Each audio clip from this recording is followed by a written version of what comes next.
А сега кажи ни, моля те, защо се случи това отвличане? Защо отвлече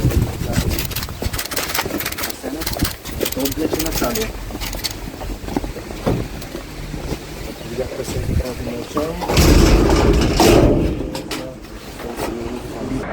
Обявеният за издирване Асен Симеонов беше установен и задържан тази нощ, минути след полунощ, непосредствено до мястото, на което се намираме в момента, в опит да проникне в търговски обект зад нас.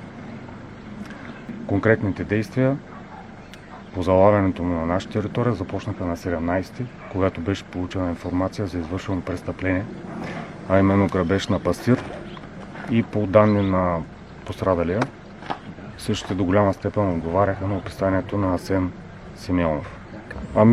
Изнася лични мотиви за деянието, най-вероятно свързани с отношенията на майката на Наталия, и се е придвижвал с идеята да се укрива през цялото. Тя е в добро състояние, към момента нямаме никакви причини да смятаме, че той физически е посегнал.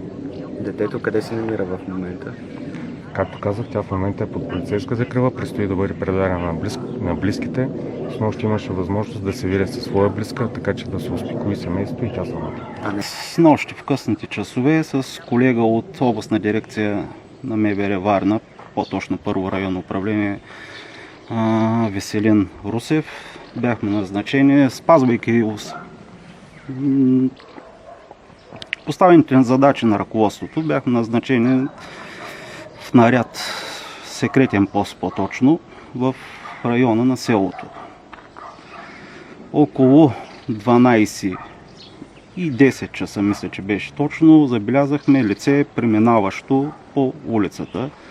Предприехме непосредствено веднага действие по установяване и задържане на лицето. Лицето остана доста изненадано, понеже не очакваше точно тук да види представителя на МВР, и без проблеми, без никакви спънки, лицето беше задържано.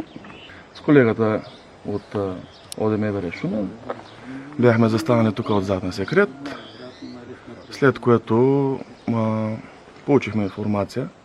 Тоест не получихме информация, но чухме стъпки, че лице се разхожда тук пред този магазин, вероятно лицето, което търсим и чакаме от толкова много време.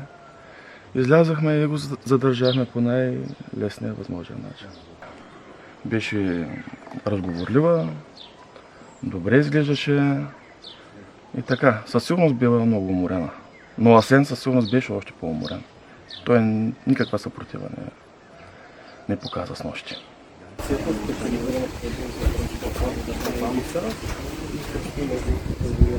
А повече за